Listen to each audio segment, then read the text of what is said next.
Welcome to today's special event. Today we have all gathered here to hear a lecture on Abanindranath Tagore and his paintings on Arabian Nights. But before that, I would like to say a few words on the appreciation of Indian art course. This course was started in 2001 by revered Swami Prabhananji Maharaj, who was the then secretary of this institute.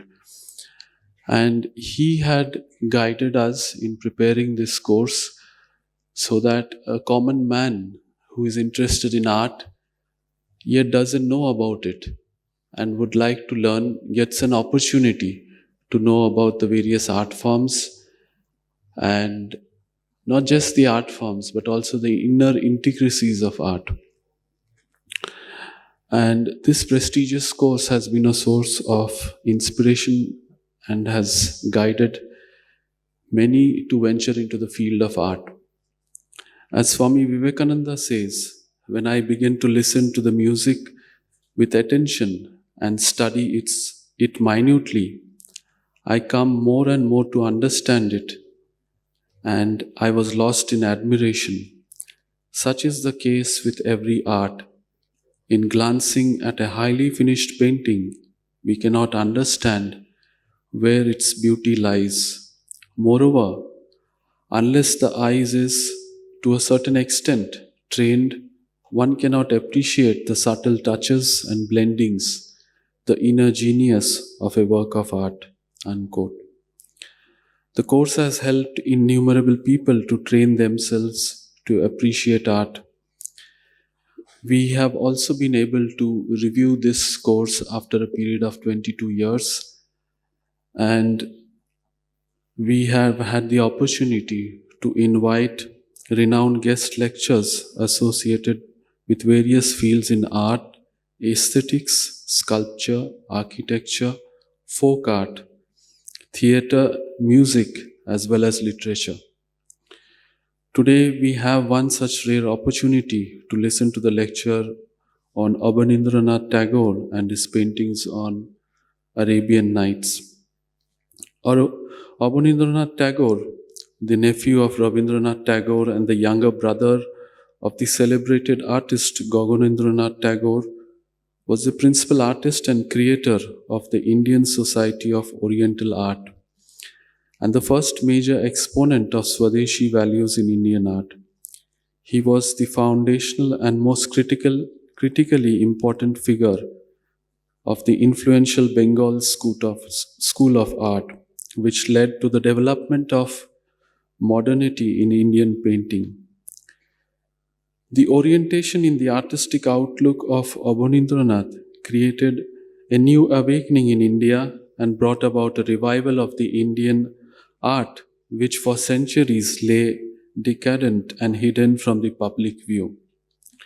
He sought to modernize Mughal and Rajput styles in order to counter the influence of Western models of art, as taught in art schools under the British Raj, and developed an Indian style of painting later known as the Bengal School of Art. Such was the success of Tagore's work that it was eventually accepted and promoted as a national Indian style within British colonial art institutions. He was also a much loved author in Bengali, particularly for children. Abanindranath Tagore created a vast collection on paintings in various themes. His creations include open-air play series, bird series, Phalguni series, Darjeeling series, Shahzadpur series, Mask, Krishnamangal series, Kobi Kanon Chondi series, and Arabian Nights series, to mention a few.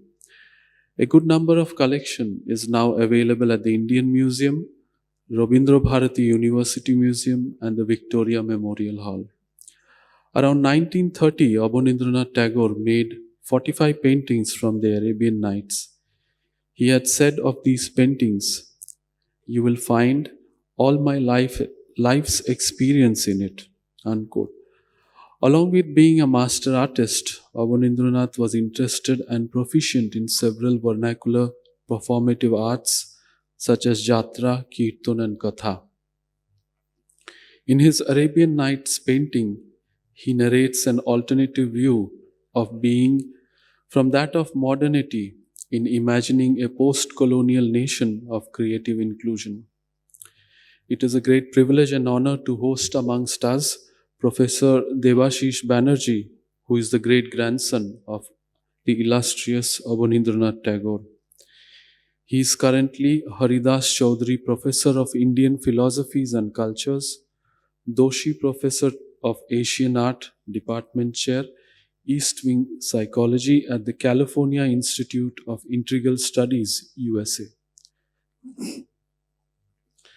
As part of the revised appreciation of Indian art course, the students have had the opportunity of listening to Professor Banerjee on post-Mughal painting to colonial painting and colonial painting to modern painting.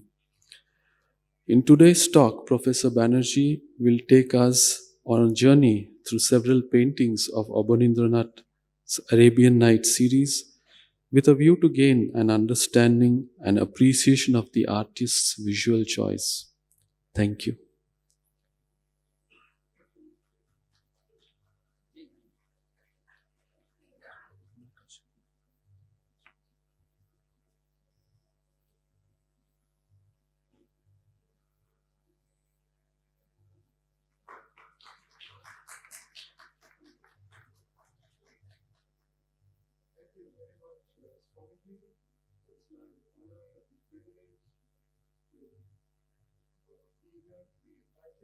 To give this talk. Sorry, I wasn't being picked up. Thank you very much, Swamiji, for the introduction, for the honor and privilege to give this talk at the Ramakrishna Mission Institute of Culture. I've given, as you mentioned, 2 talks here before to the art appreciation students, and today I will address the subject of Abanindranath Thakur's Arabian Nights. I will speak in Bengali. Actually, I think I'll speak in English because there are people here who may not be familiar with Bengali. And I will speak in simple English for those who are Bengali speakers. And maybe I can translate anything that you wish to Bengali if there's any difficulty understanding. I think the picture is a little hazy. If we can reduce the lights, this is okay, I think.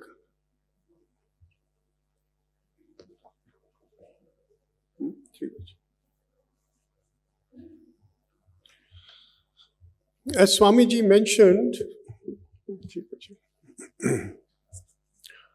we are talking about the Arabian Nights series of Abanindranath Thakur. He said, and it is the general understanding, that Abanindranath painted these about 45 paintings in 1930. Usually it is said that he painted all of them in the course of that year, 1930. But there is a little discrepancy in understanding the dating, because at least one of the really important paintings in this series was exhibited in 1922 during the Bauhaus exhibition at the Indian Society of Oriental Art, where 22 painters from Germany, from the Bauhaus, were exhibited along with Bengal school artists. There were very few Abanindranath paintings. There were many more Gaganendranath paintings at that exhibition. But one of maybe 3 paintings was the painting of Sindbad that you will see towards the end of this talk. So we know that he had either started the series much before 1930, or it was festering in his mind at least since 1922.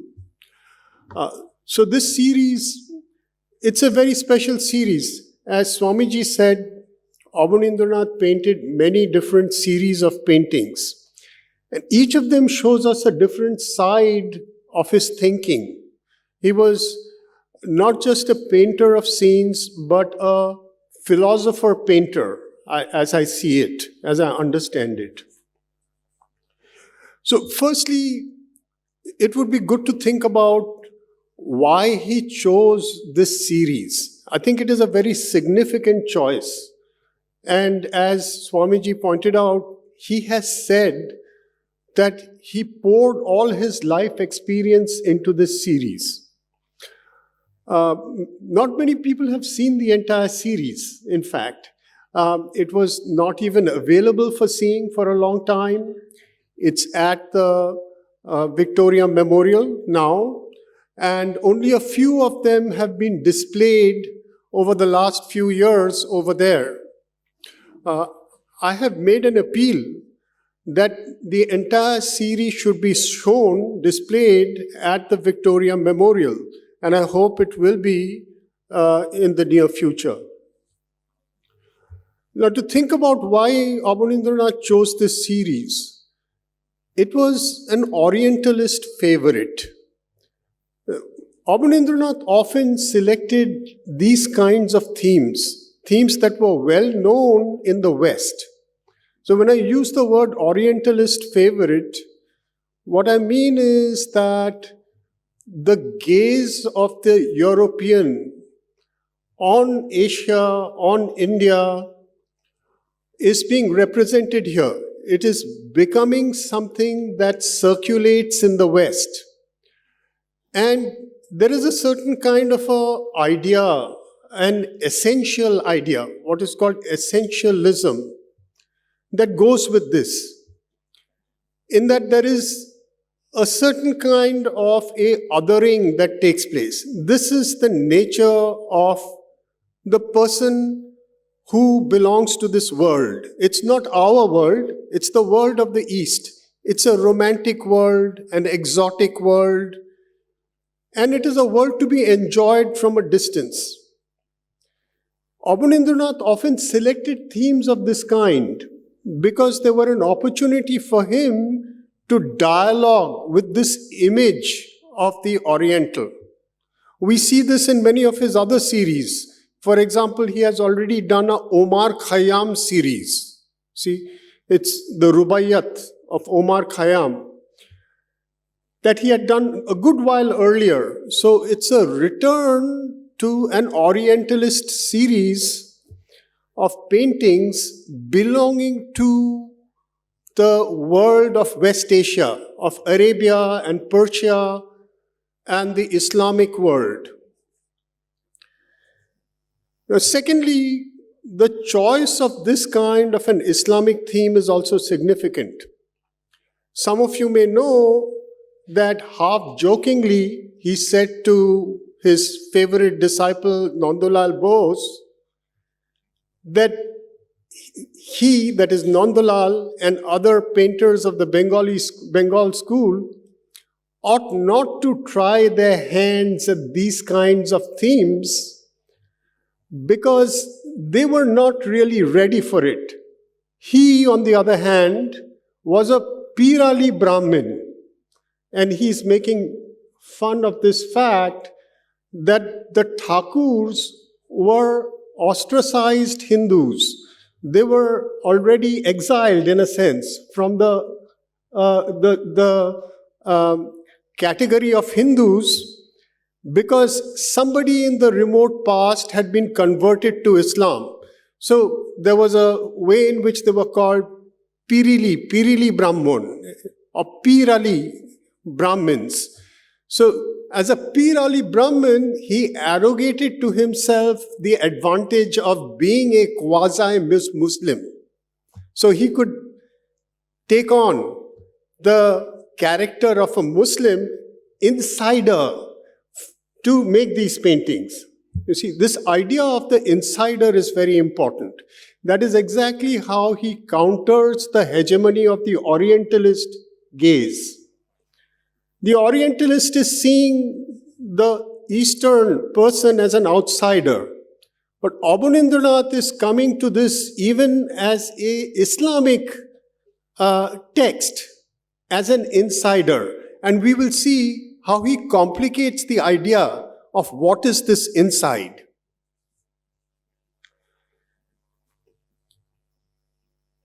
Now, in painting this series, when we talk about the West and an Orientalist favorite, they are looking at translations. Very few of them have read the original.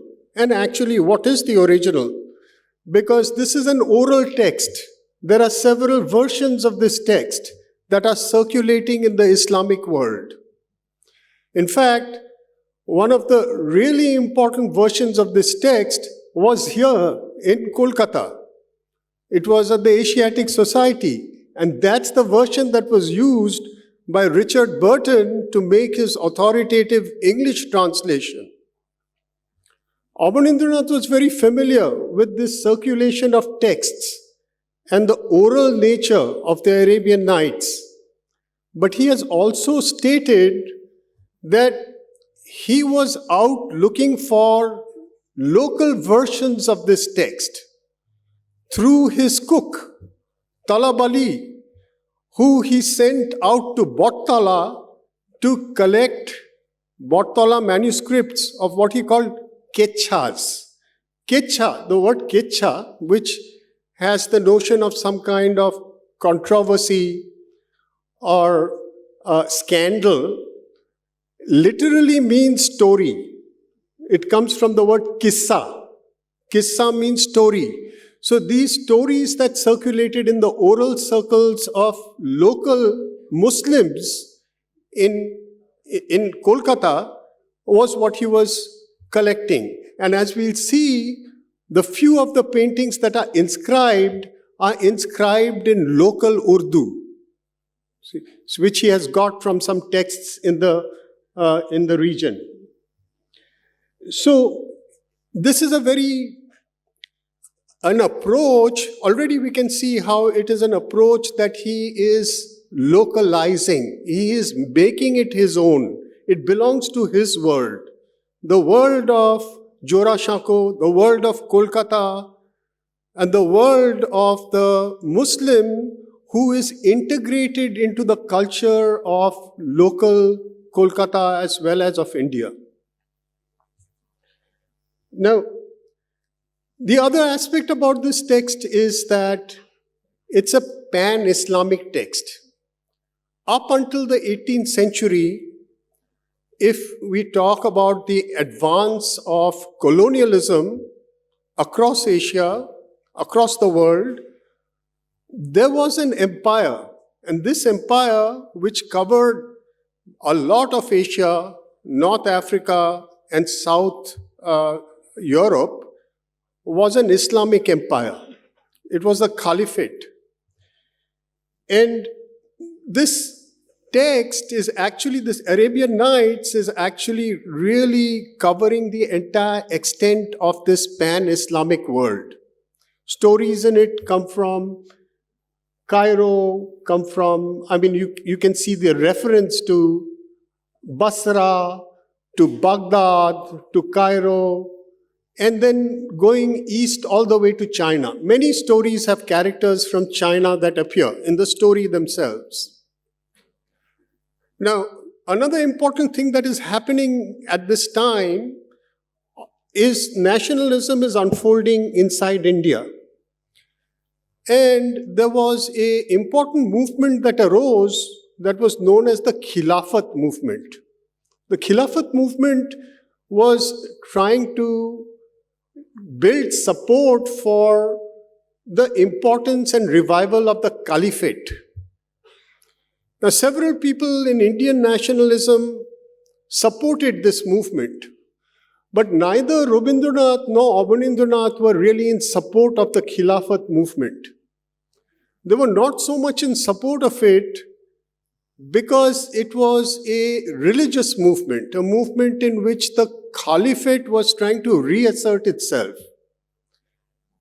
So, in 1924, this movement came to an end.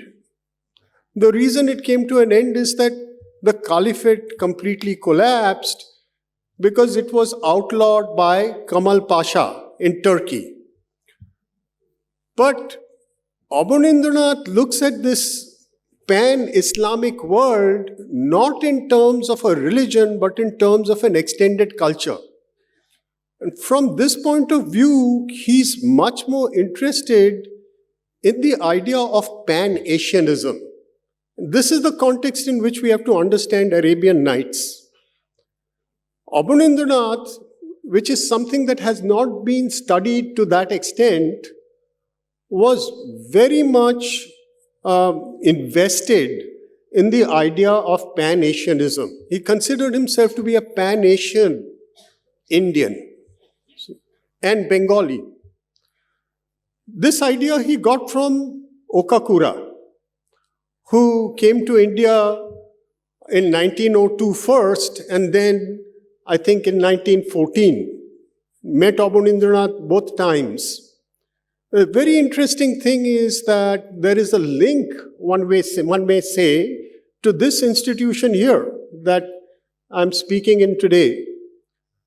Because the idea of pan-Asianism that Abanindranath imbibed directly from Okakura was best expressed by him in a book that he wrote around that time in Kolkata called The Ideals of the East. This book was heavily influenced by Sister Nivedita. The first line in that book is Asia is one. And if you read that book in the very first paragraph, he will use the word Advaita to describe what is the oneness of Asia. Now, this Advaita is not necessarily a purist notion of Advaita, but it is a kind of perennialism that is diverse, but has a oneness at its source.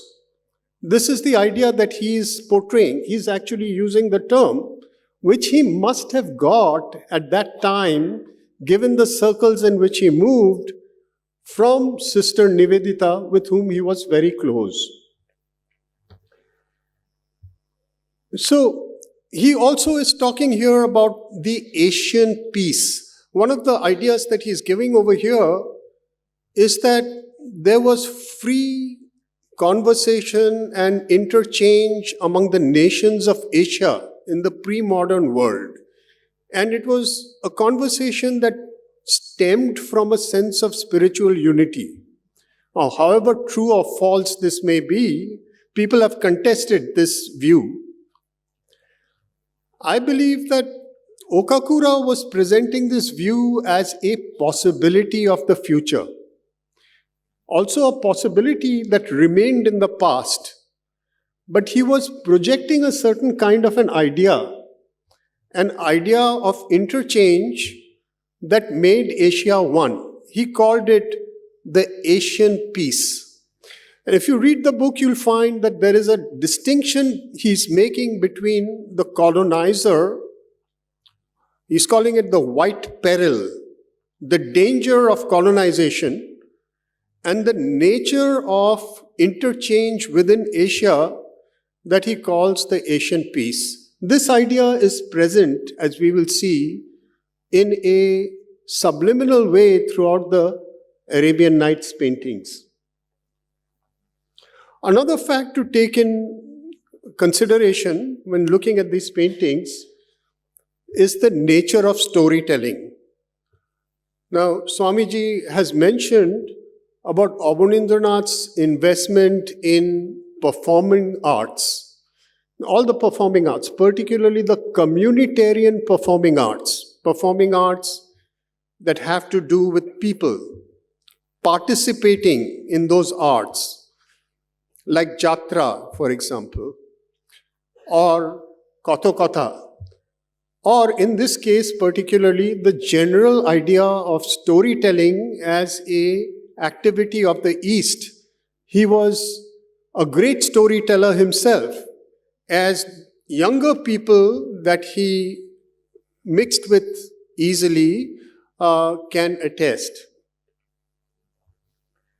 So, this genre of storytelling is what he's bringing up in his lot of his paintings, you'll find the reference to some kind of a performing art. Right from the beginning, Krishna Leela series, he's talking about Pala Kirtan over there. Each one of the paintings has got the name of a category of Pala to it.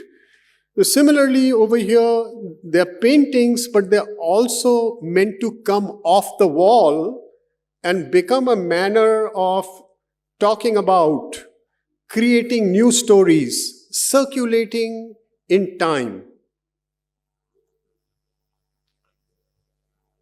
Now, the nature of these stories is also very important. This is a pre-modern kind of story, not a modern story. Modern stories have plot lines. Now, here there is a very loose plot line.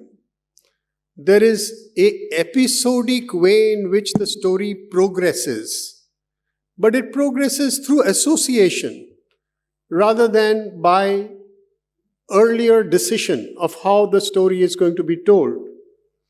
But this kind of story we come across in many cases, like Mahabharata itself is a story of that kind. Mahabharata is stories within stories that are unfolding.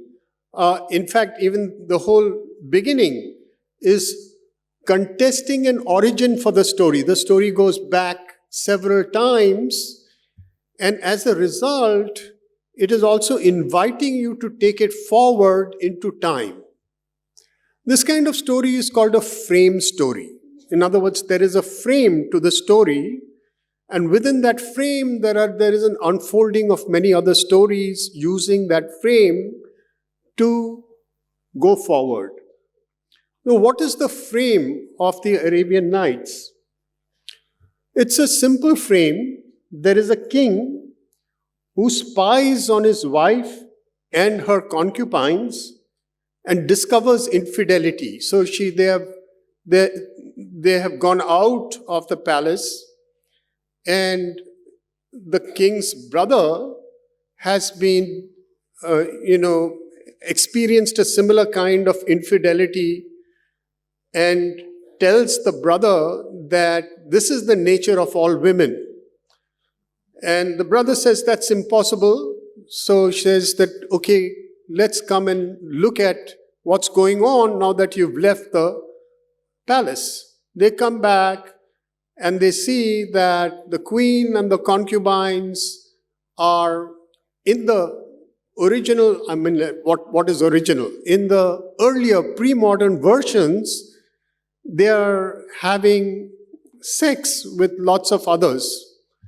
Now, Abanindranath is looking at other versions as well. And this is not his primary concern.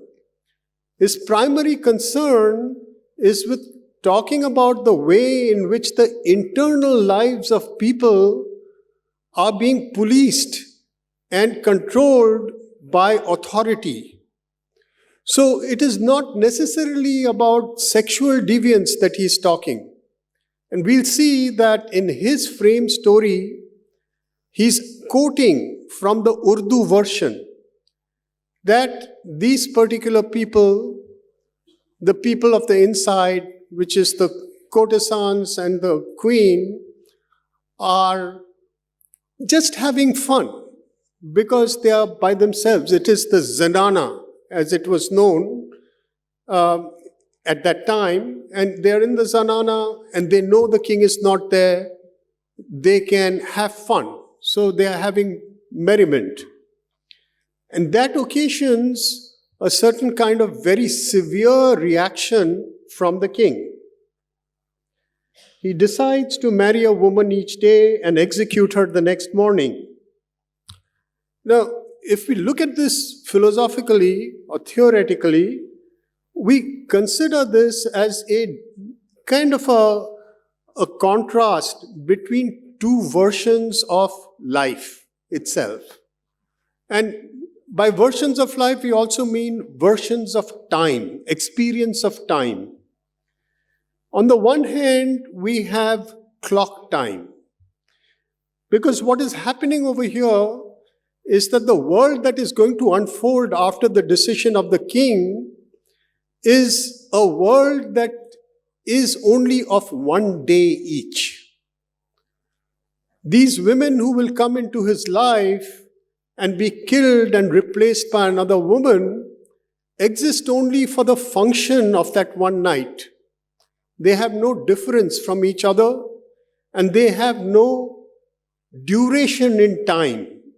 They belong to this mechanical repetition, which is an aspect of modernity, in fact. But it is also an aspect of a way of looking at law that is very cut and dried. You have a incident that is taken out of context and looked at in terms of good, bad, right, wrong, some kind of law and some kind of punishment. As against that, you have the life of the people. The life of the people is a life of a different kind of time. It is the time of duration. In other words, there is a sense of continuity. It's a continuity without beginning and without end. At the same time, there is a progress of understanding that takes place. This progress of understanding is built by interpretation. We are interpreting constantly our past, and we are telling each other this interpreted reality. That is the world of storytelling. Now, storytelling builds another kind of law. When we are talking about the law book, we are talking about constitutional law, or we are talking of autocratic law. The world of the Arabian Nights is the world of autocratic law. A king decides, this is the law, and that becomes the law. In modernity, or even in the colonial world, you have constitutional law. It is interpreted by some lawmaker to their own advantage and made the same kind of cut and dry progress. Instead, the world of stories creates a different kind of law. It's the law of wisdom. What is wisdom? Wisdom, if we think about a Bengali translation, wisdom is not Bidda. Wisdom is not even Gyan. Wisdom is better to call Obhiggata, because the word Obhiggata has the sense of memory in it.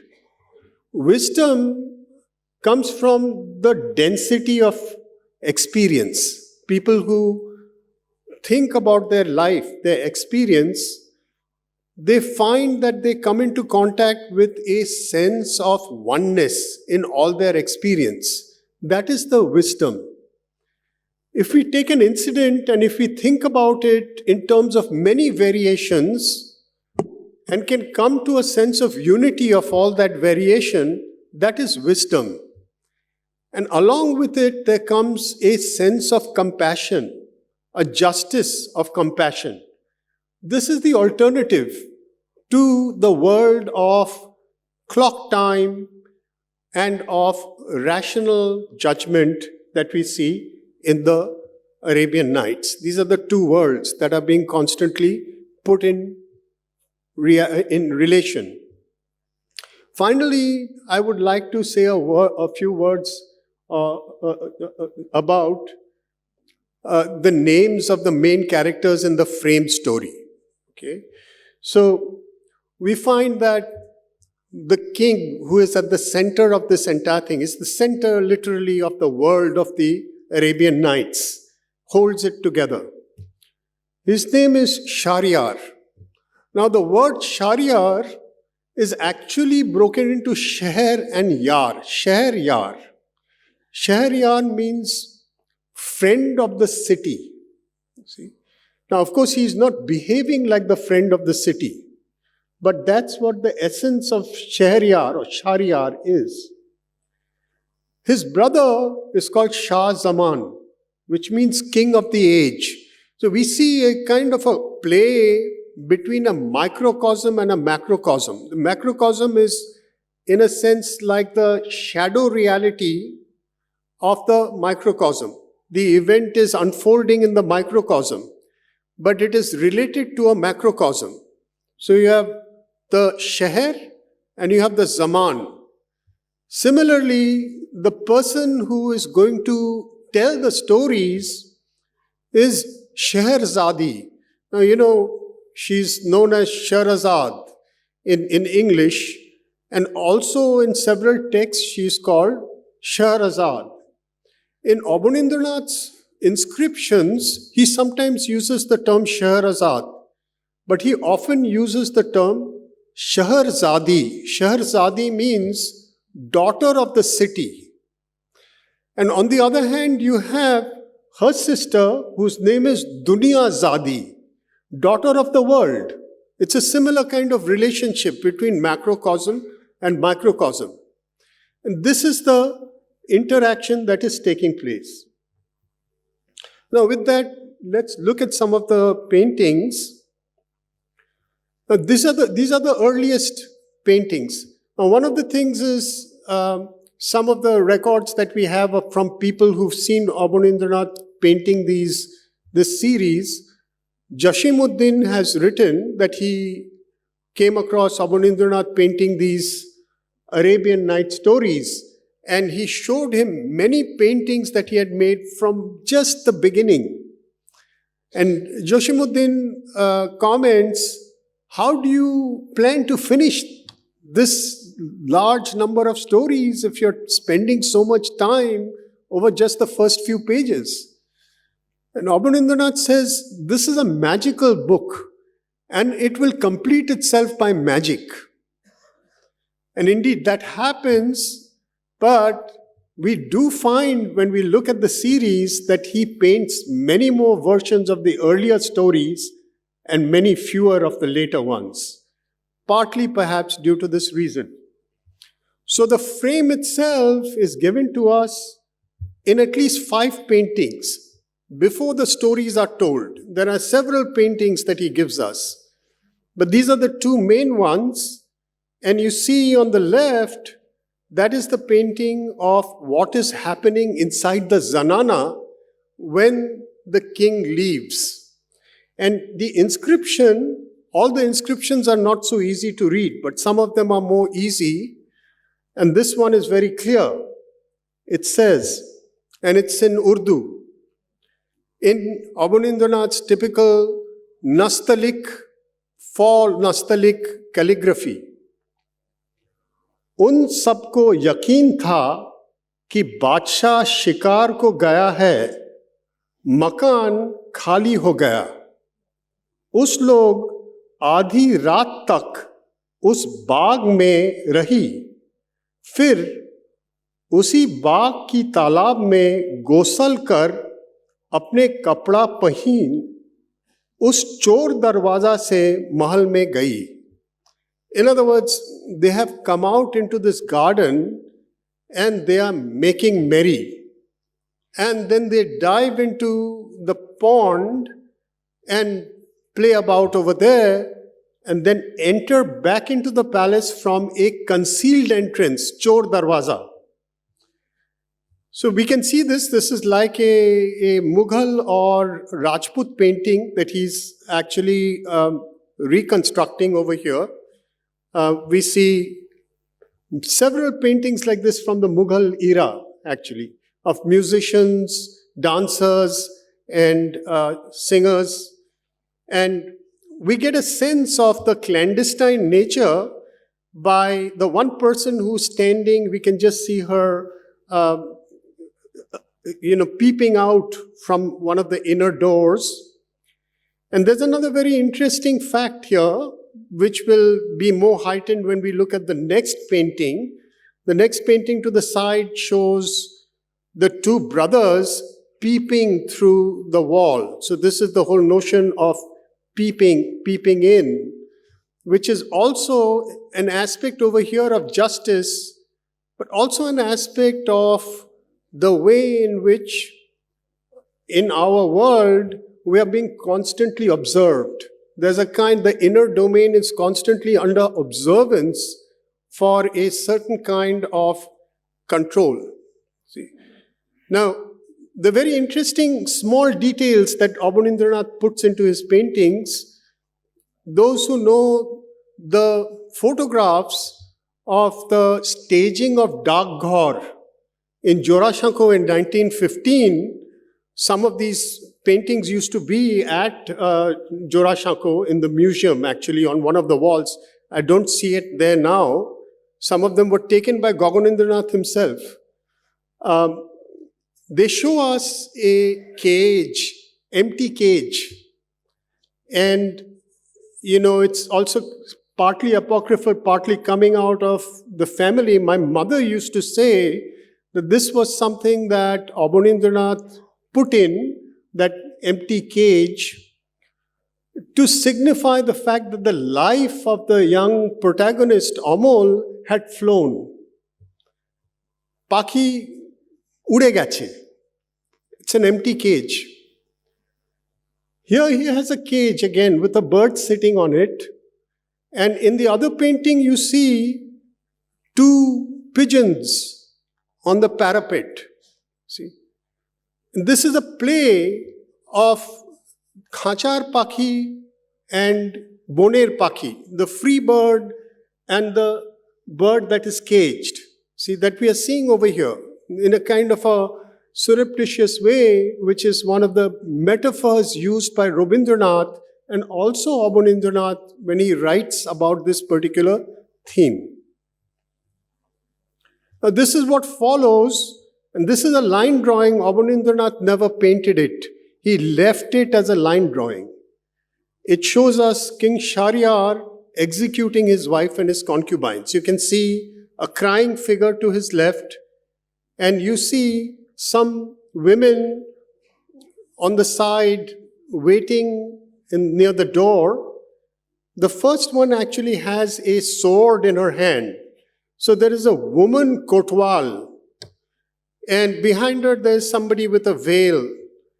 And the king is passing judgment. So you can think about this notion of a procession of people who are coming one each day, getting beheaded and going. This notion of clock time. Here we find Shahrazadi convincing her father to marry her to the king. And you can see this is a very spare painting, a painting in which there's one standing figure wearing a peshwaz, which was worn in Mughal times and worn still now as the salwar kameez in a sense. And that is Dunya Zadi. She's standing and she has a book. And then on a divan, you see the father and daughter are conversing, and they're conversing in stories. You see, this whole thing is made up of convincing each other or imparting wisdom through storytelling. And what happens over here is that she tries to convince her father that she ought to be given by him to the king. And he, of course, is very unhappy about the idea. He can't convince her. And then he tells her some stories related to the man who knew animal language. And the gist of the story has to do with the fact that this man knew animal language. We'll just see the paintings related to this in a moment. And he was supposed to hear the animals, but couldn't tell anybody what he heard. And so, if he said it to anybody, he would die. So now, it so transpires that he hears something that the animals are saying to each other and he laughs. And the wife is very distraught. She asks, "Why did you laugh?" And he says, "I can't tell you." So she says that I'm not going to. She becomes very angry. She stops eating. She says, "I will kill myself if you don't divulge." So he finally thinks, rather I die than she dies. and calls all the relatives together because he's going to tell her. And then one of the animals, we'll see that in a moment, says, he's a fool. What he ought to do is just take her in the room and beat the hell out of her. And until she cries for mercy, and she won't ask for it. And this is what he does. So this is the story being told by the wazir to Shahrazadi. In other words, he's threatening her. But he's threatening her through a story, which is very different from a propositional threat. A story only invites another story. And she says to him, she just waves it aside and says, oh, come on, I can tell you many stories like this that have a different ending. And if you don't want to take me to the king, I will go myself. So he gives in and he takes her to the other thing to note about this painting is the importance of books. You can see it's a very spare painting, but on the top there are a number of books. In the hands of both Shahrazadi and the wazir, there are books. And in the hand of Dunyazadi, there is a book. It's the world of erudition, knowledge, and of deep understanding. This is the story of the man who understood animal languages. You see, he has 3 paintings about the same theme. Nowhere else in the entire series has he got so many paintings about just one theme. And this is even before the storytelling of Shahrazadi starts. And if we think about it for a moment, we'll see that it's a theme that was very close to Abanindranath's heart. This idea of understanding animal language.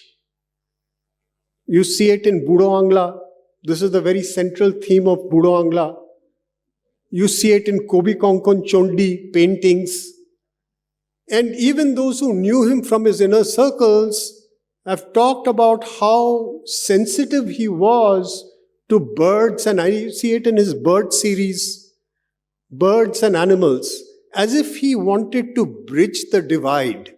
Now, I've spoken about this in my book on Abanindranath as a deep subalternity. Deep subalternity. A deep subalternity is people who are oppressed, who are subjugated, as if they are animals. We sometimes treat people like that. We treat people like animals. We treat them because it doesn't really matter what they're saying. It's as if they have no language. There's a very interesting essay that some of you may have heard of by a scholar called Gayatri Spivak. It's called, Can the Subaltern Speak? This relates exactly to that. Can we hear the subaltern?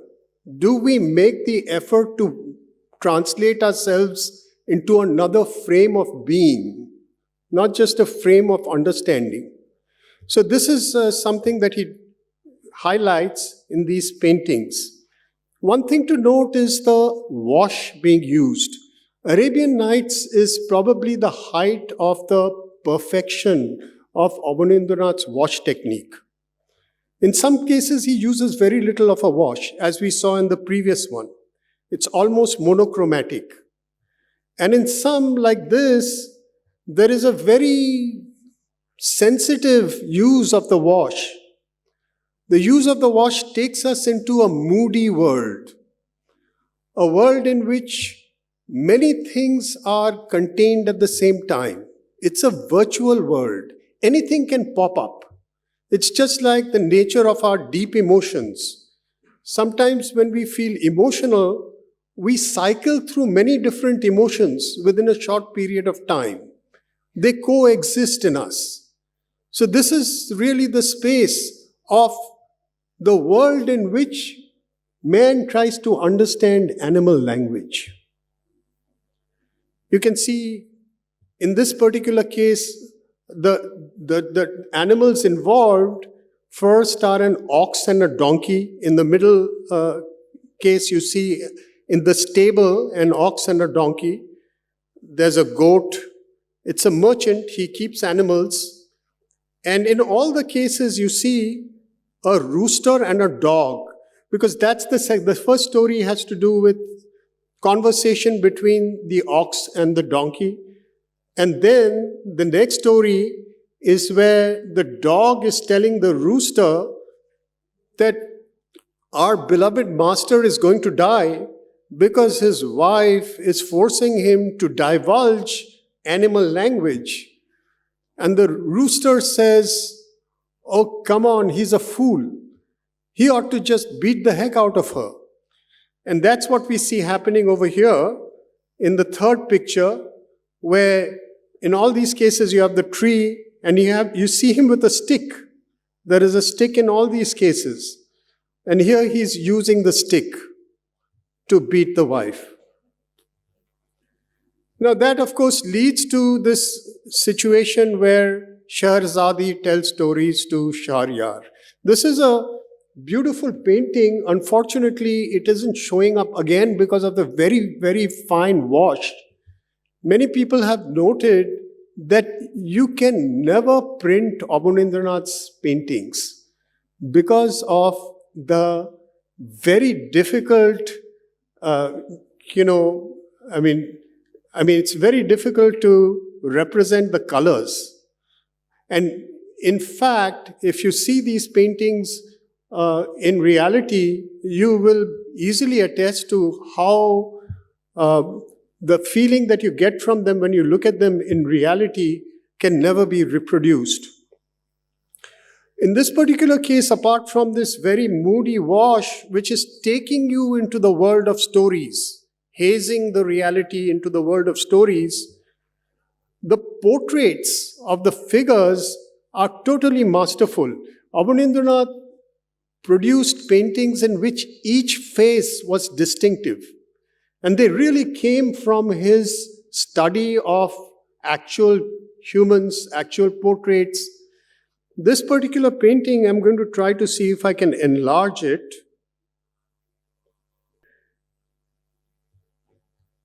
Okay.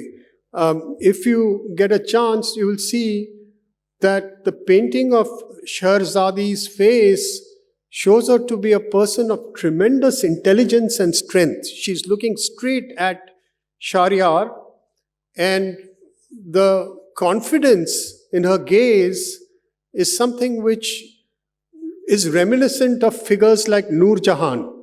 In fact, in this painting, I feel one of the shadow persons that are at work are Jahangir and Noor Jahan, because in fact, even the male figure has resemblances with Jahangir.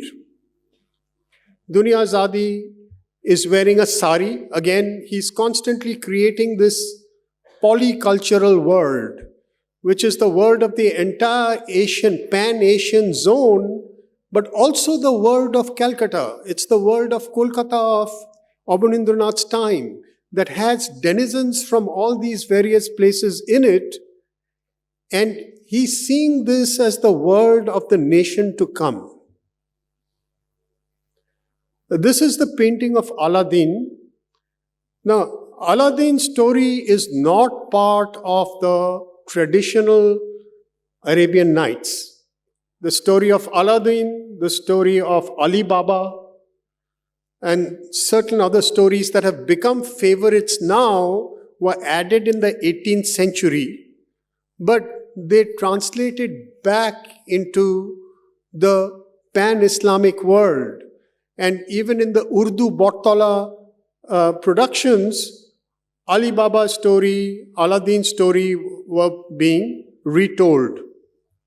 The really interesting thing about this is not the kind of complex story which has many different things in it from the story. That is another thing to note.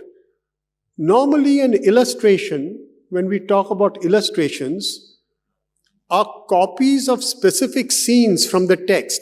So in other words, there is a clear origin-copy relationship. There is a moment in the text that is going to be copied, and you'll see exactly those particular features in the painting.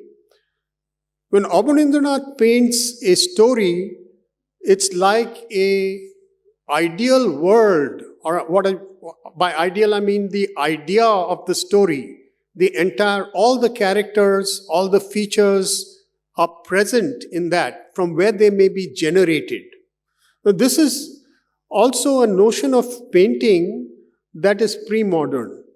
If some of you have gone to the Indian Museum and looked into the first gallery you see when you come in to the right, it is a reconstruction of the stupa of Bharhut. And there you'll see these round depictions, these roundels with jatakas in them. These jatakas are wonderful because the entire jataka is contained in each of these roundels. It's not a moment from the jataka. It's all the features of the jataka. Because the idea is that you already know the story, and that given these features of the story, you can retell it. And in your retelling, you can change it as well, because these are the features. They are making themselves available to you. Abanindranath's depiction of Aladdin is completely different from anything that is in the story itself, but it obeys some of the features of the story. The lamps. The story itself is famous for the lamps, and it has to do with shops in which Aladdin gets the lamp, or people take the lamp from him, etc. Here, Aladdin is a shopkeeper. He sells lamps. And you can see behind him, the room is full of lamps of many kinds from all over the world of that time. There are European lamps, there are Persian lamps, lamps from India, kerosene lamps. He even has a magic lantern. This is a magic lantern that was used to show slides. This is what now we don't even have a slide viewer. The technology has changed. But some of us have seen carousels and slide projectors. This is the predecessor of the slide projector that was used by people like Kumaraswamy in the Indian Society of Oriental Art and Abanindranath himself to show slides, glass slides to his students and others. So this world includes all these optical instruments. Inside that, Aladdin is seated. You can see his ring. He has two magic objects, a magic ring and a magic lamp.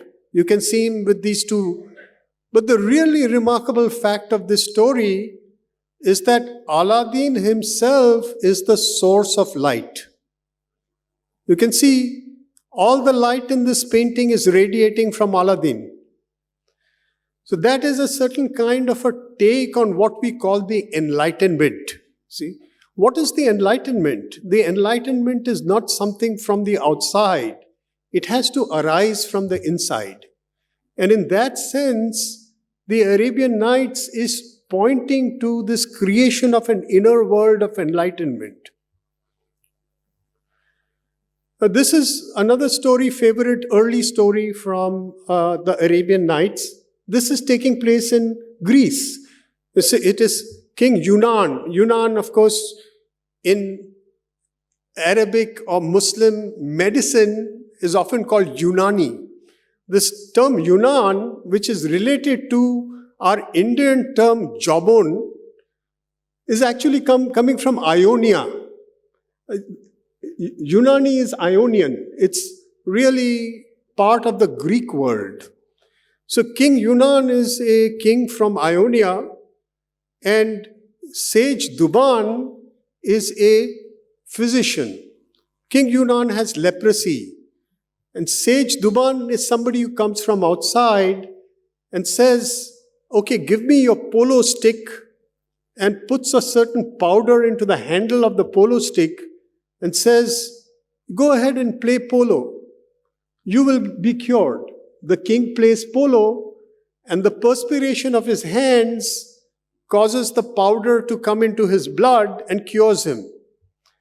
Now, the wazir of the king says, this is very dangerous. A person so powerful who can cure you of your leprosy just by the power of making you play polo, can just by the power of giving you something to scent, kill you.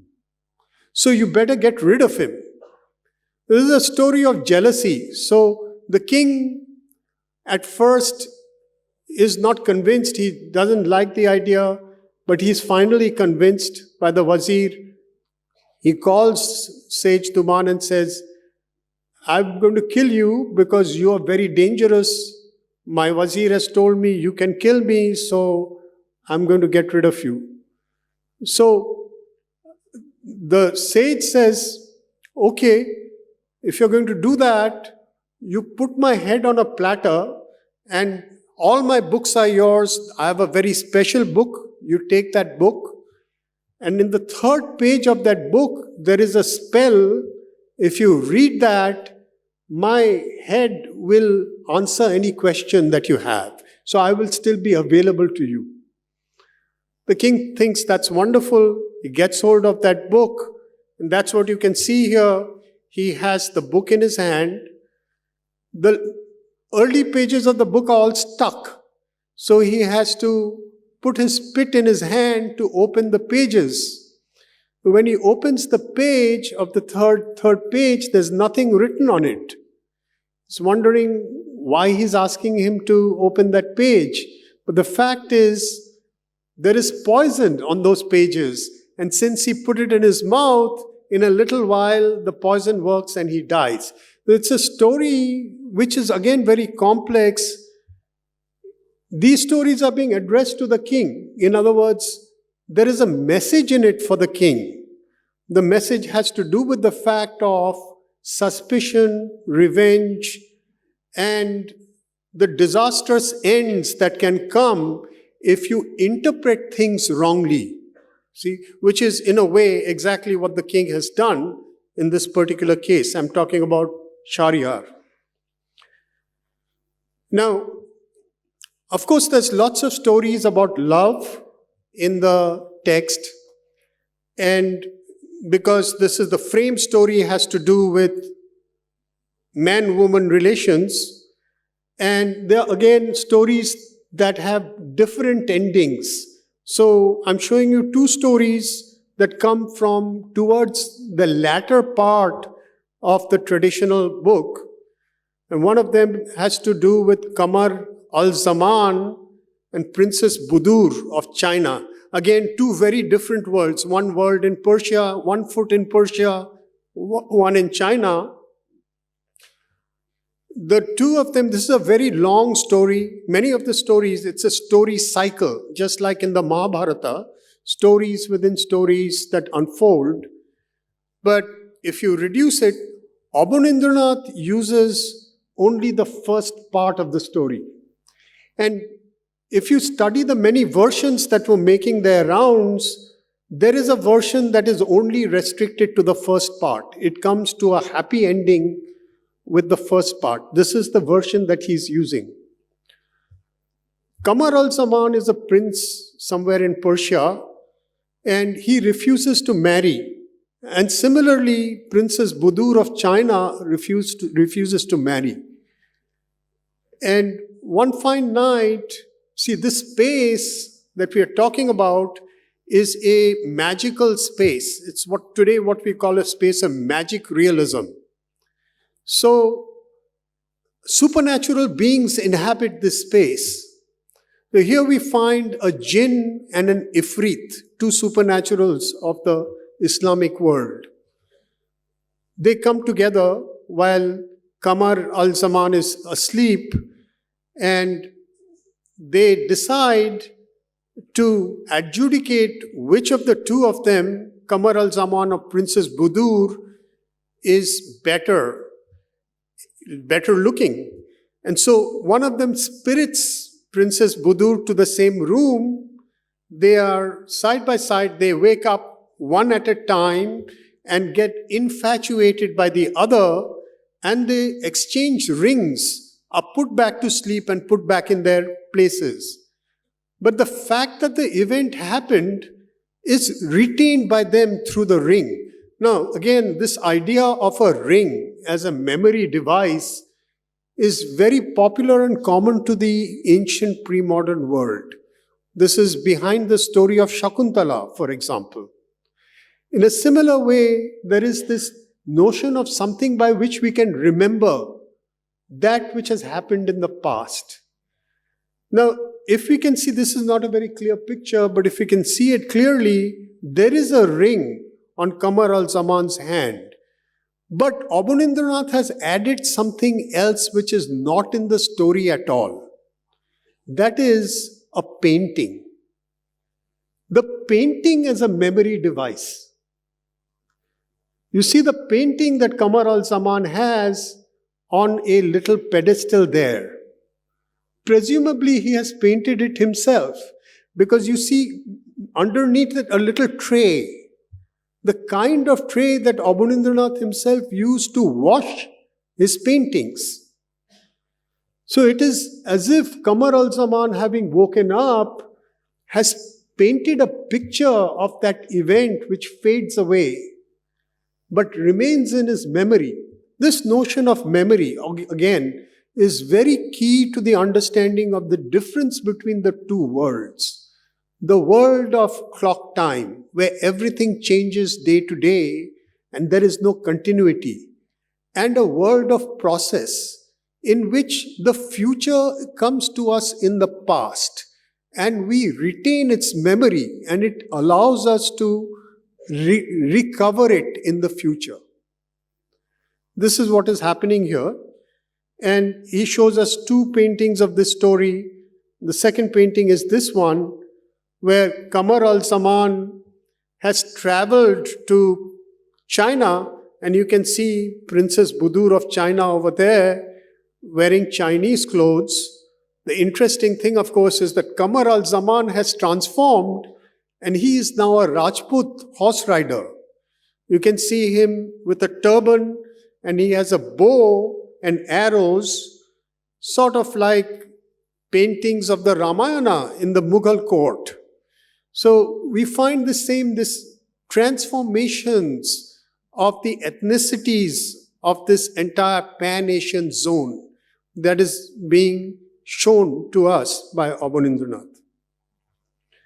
This is another love story, and here we have a totally different ending. And again, Abanindranath gives it to us in two paintings. This is the story of Shamsul Nahar and Ali ibn Bakkar.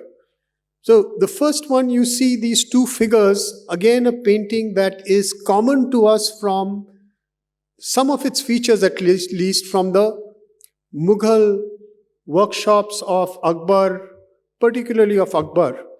You can see musicians, those two figures, one of them with a Bina is Shamsul Nahar, and Ali ibn Bakkar is in an intimate pose with her. In front of them is a dancer and also somebody who is dispensing wine. He looks like a bhisti, but actually what he has is wine. He has wine in his one hand. And Shamsul Nahar also has a wine glass in one hand. Behind them is a person who has a basket with fish in it. And to give you a sense of the clandestine nature of this event, we have a person in the corner. You see a person in the corner. This story is about a concubine of the great Caliph Harun al-Rashid, who features prominently in the Arabian Nights. Harun al-Rashid was a Caliph of Baghdad of the Abbasid period from around the turn of the 8th and 9th centuries. And there are good things and bad things to be said about him. He's largely a positive character in this cycle of stories. But Shamsul Nahar is one of his favorite concubines. She falls in love with somebody else, with Ali ibn Bakkar. And she invites him over to this the palace. And this is happening in the palace itself because a go-between is a pharmacist or druggist. And that's perhaps the person we see. There are two trysts between these two people that take place through the story. One of them is in the palace of the caliph, and the other is in the home of a jeweler afterwards. But both of them are ill-fated. Both of them are interrupted by one by the caliph's agents and the other by robbers, and the two are separated, and eventually both of them die. So we see over here the ending of the story, which is a tragic ending. This is to show you how the world of stories presents many different facets of the same ideas, so that we may grow in our well-roundedness and have a sense of wisdom that arises from it. This becomes a legend. So we see a mausoleum, and this is difficult to read, but these two inscriptions are not in Urdu. They are actually taken from Vaishnav Padaboli, and they are about Biraho. So these two things from the poems about the parting of Radha from Krishna is being presented to us as an example of how tragic this moment is. At the same time, we have the names of the two at the bottom, and two figures who've come to visit, one from the Islamic world wearing a burqa and a black dress, and the other a Chinese, again, two extremes of the pan-Islamic, and to Abanindranath, the pan-Asian world. A Chinese wearing a Chinese cap.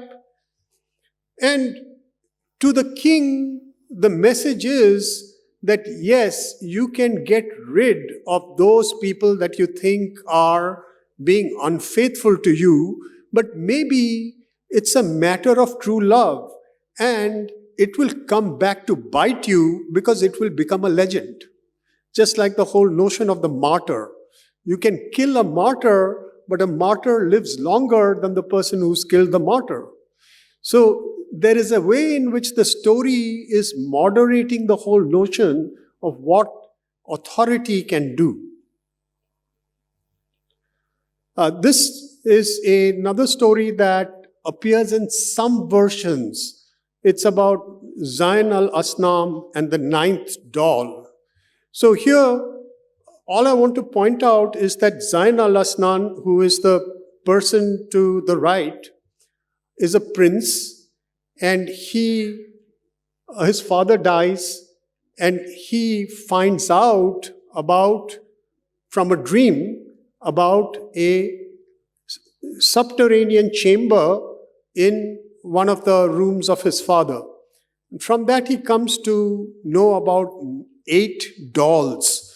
These dolls in the story are dolls of diamond on a pedestal, very beautiful dolls. And there's a 9th pedestal which is empty, but it gives him directions to find somebody who will give him clues to find out the doll. The condensed version of the story is that the somebody he has to find is a king of the genie, the jinns. And so this transcendental figure, the king of the jinns, sends him on a journey to find a chaste 15-year-old woman in Cairo and bring her to him, to the king of the genies, but to bring her chaste. In other words, he's not to fall in love with her or engage in any sexual activity with her.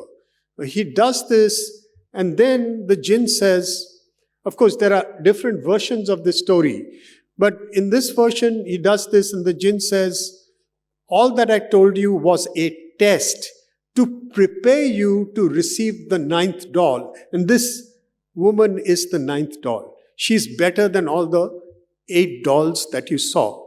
So here we find the 2 women, a very interesting, larger-than-life genie, and we find the 8 figures on top. The 8 figures in a sense, the way Abanindranath has painted them, bring back to mind the succession of women that the king Shahryar is dispensing with. They're just like replicas of each other. But if he prepared himself, this is the whole message of the story, with the inner preparation, one can receive a real gift in the one that one is given through the destiny. See? For lack of time, I'm going to jump to the last few paintings. This painting is about the marriage of Badr al-Din al-Basri. That is the first part of another very long cycle of stories about a character called Nur al-Din. And it's about another story that has to do with a jinn's interference. Badr al-Din is betrothed to be married to his uncle's daughter, in other words, his cousin, who lives in Cairo, again in this case. And the uncle's daughter is very beautiful. The Sultan of Cairo asks for the uncle's daughter in marriage. The uncle says he can't give her in marriage because she's already promised to Badr al-Din, who they've lost contact with. So the prince, the Sultan, becomes very angry and he says, I will force her to marry a hunchback. So all the arrangements are set. She's going to be married to the hunchback. And at that time, a jinn transports Badr al-Din to the marriage scene. And then the hunchback goes to the bathroom and the jinn locks the door and says, you don't come out. And the hunchback is also not interested in getting married to this woman. He says, you just leave. And Badr al-Din is put in his place. Now, the story doesn't end there because they do get married, but there is another supernatural, an Ifrit, who again transports Badr al-Din to Damascus. And they are separated. And Badr al-Din becomes a cook over there. And much later, the son who is born out of the marriage finds him in Damascus and they get reunited. Now, this story is being shown by Abanindranath in this very beautiful marriage procession. It's a scene of a carnival.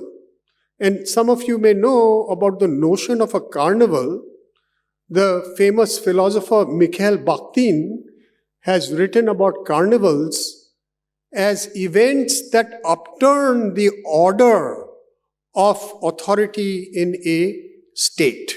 The state authority is subverted for a while. We can see this in Kolkata itself during the Durga Puja. You find pandals everywhere. The city streets completely transform. You can't drive your car through the roads. It becomes a city of the people suddenly.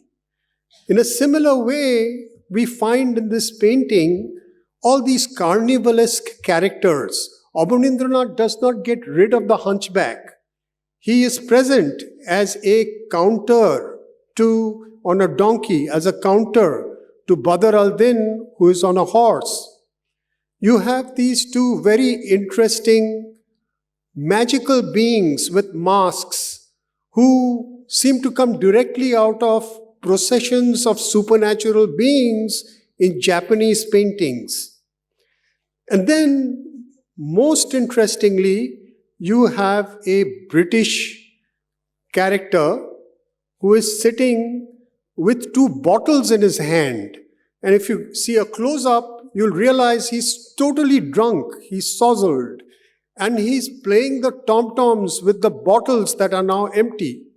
In other words, this is the colonial state that has been totally inverted in these acts of camaraderie, carnival, within the internal domain of the state. Now, Abanindranath also, and here very beautiful depiction of a Naubat person playing Shanai over here.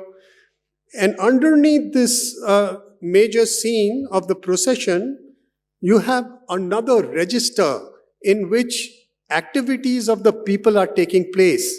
Just like you would see, or Abanindranath himself would see, on Chitpur Road near Jorashako, all these shops with cooks and other kinds of activities taking place. But it's also a reference to the latter part of the story, when Badr al-Din becomes a cook in Damascus. So here you see the cook. It's a beautiful scenario of things being cooked. And this could very well be a hint of his son who has come to visit him, except it's an interesting butcher. If you look very close, you will see he has a bird in his hand and a knife. He has brought a duck to be slaughtered and given to the cook. But in the meantime, he's found it very entertaining to have a chat with him. So they're talking to each other while up there this grand carnival is taking place as another world altogether. Then we come closer to other paintings in which there is a distinct, explicit reference to the colonial state. This is the story of the hunchback and the fishbone. So, story of the hunchback and the fishbone, again, an elaborate story with many stories within stories, has to do with, again, it's centered in China, but Abanindranath brings it right into Jorashako. It's happening in Kolkata. It's happening in the house of the Tagores and its environments. The flag of Car Tagore and Company is displayed on the almost right at the center. And there is a tailor, a dorji, and his wife who had gone out to the city and have picked up this hunchback. Again, we see this hunchback repeating from the story of Badr al-Din, because the hunchback is a figure that is deformed and in a sense a ploy to the standard activities of the state.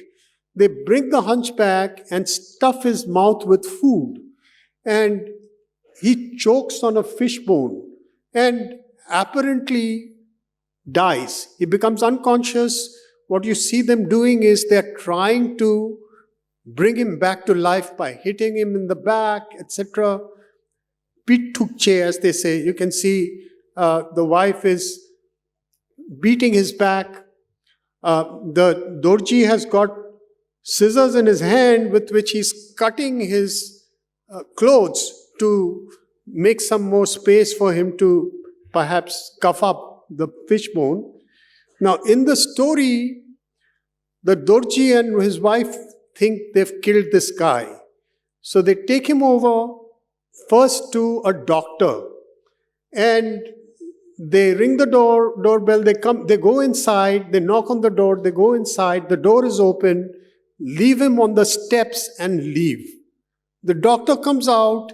As he's coming down the steps, he slips on the body of this person. And he thinks, when he looks at what has happened, that he has killed him by slipping on him, by knocking him down. So now he is trying to get rid of him as well. So he goes to a merchant and he puts him in the home of the merchant. Similarly, the merchant thinks that he has killed him, because the merchant has hoarded a lot of grain, and the merchant thinks that his grain is getting lost either due to rats or due to robbers. So because he sees this person, he thinks he's caught the robber, and he beats him, and then he finds that he's dead, so he thinks he must have killed him. And now he's taking him out to the street and leaves him there. And then there is a Christian who is drunk, who's coming down the street, sees this person and beats him because he thinks he's another thief. And then as he's beating him, he's caught by the police. Now, this person is taken to the king of China the next day. And the king of China finds out that the hunchback is his favorite clown. So he's very unhappy. He's going to have the Christian killed. And at that time, the others arrive there, and each one takes responsibility and says, no, don't kill him. I'm the person to blame. I'm the person who killed the hunchback. In any case, the king calls a barber. The barber slaps the back of the hunchback. The bone comes out and the hunchback lives. The king pardons everybody, and it's a story with a happy ending. But again, it's a story which is showing us these two worlds. The worlds of community, of people telling truths to each other, of a world of forgiveness, and on the other hand, the world of a king that can kill people. So it's the juxtaposition of the two. Abanindranath shows us again in one story all the various characters. Here we have the tailor. Underneath over here we catch a glimpse of the doctor, except he's like an alchemist. You can see his various things over here. And here, interestingly, we have somebody who looks like a Marwari merchant. So he has a cap, and he, if you see closely, he is creating a trap, a rat trap. And above here there is a cat that is waiting, because if he catches the rat, the cat is also interested in that. And above here you can see the grain that he has hoarded. And up here is the setting for the Christian. But it's a setting which is actually Jorashanko. It's 5 number body in Jorashanko. And behind this, you can see this is a fan, a pankha on top. And the pankha is covering a painting. And those who know about the painting of Dwarkanath Thakur can recognize it in the back over here. It's a famous painting of Dwarkanath Thakur seated with a hookah in his hand. You can see over here a little bit of his turban. You can see his hand. You can see the chair. And he is covered up, concealed as it were, by the pankha, as if a world behind. Now, recently, several people have talked about this. One scholar who is here in the audience, Shoma Sen, told me that she reads this as a fact of the luxury of the Tagore household having behind it the power of Dwarkanath Thakur. Whether that is true or not, this is certainly true that Abanindranath is making an explicit reference to the kind of interactions that are taking place in Jorashanko Thakurbari, in which the colonizer and the colonial subject are trading stories. This is another kind of storytelling that is taking place that is not the same as the kind of more entrenched politics that is taking place at another level, in which nations are colonizing nations and coming to birth.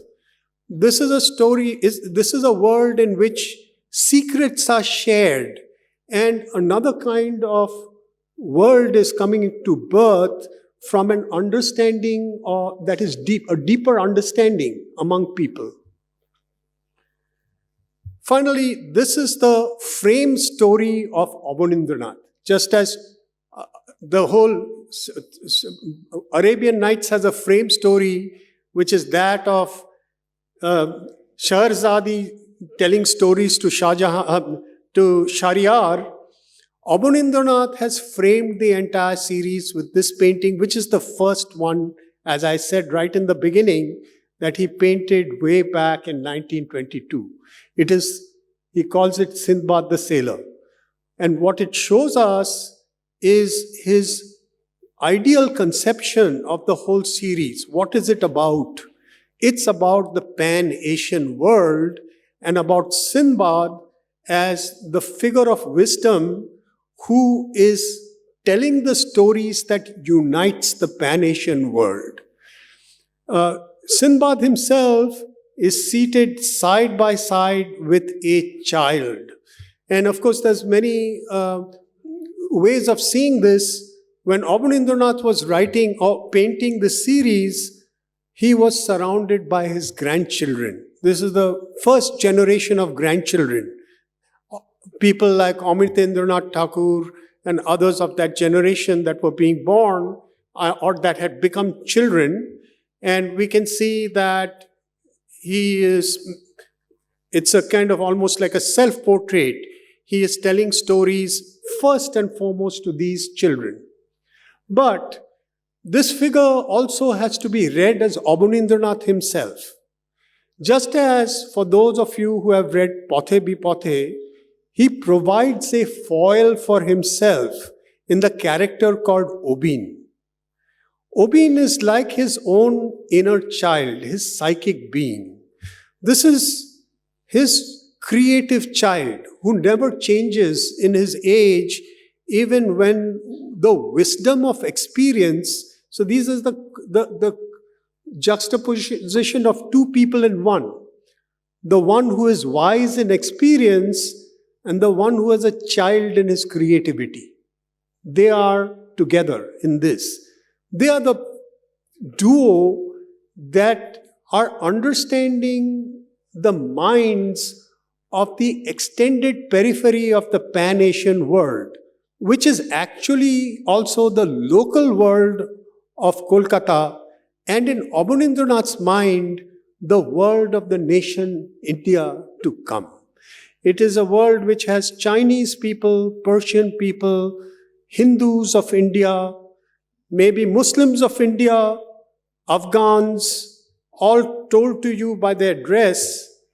But it is also a world in which the colonizer is present. The colonizer is present in an asymmetric way. He does not belong either to the vertical axis or to the horizontal axis. He is split off. And he's sitting on a mora. So his stories are less easy to accommodate in the stories of Sinbad. But they are still there, and it becomes a kind of exercise for the future. How are we to tell stories that will unite this fragmented world that has been colonized? That is the project of Abanindranath in the Arabian Nights. I end with a postcard by Abanindranath. This postcard was done, and if you look at even without going through the writing, he's saying over here, SS Toshamaru as seen from the deck of BISN, all this is in English, and then suddenly he says in Bengali, Dhua Maru. SS Toshamaru as seen from the deck of Dhua Maru. Iti Shruti Bhushun, which is a character that he played in Phalguni. This is Abanindranath sitting at his Dakkhiner Barunda with something that looks either like a brush or like his hookah in his hand. This is the ocean and this is a boat, Toshamaru, in which Rabindranath made his journeys to the west. It's a Japanese ship. Rabindranath went to Europe and America in this ship. And Rabindranath, as many of you know, wrote back and said to Abanindranath, you brothers ought to travel the world. Now, Abanindranath is saying over here, I travel the world from my Dakkhiner Barunda.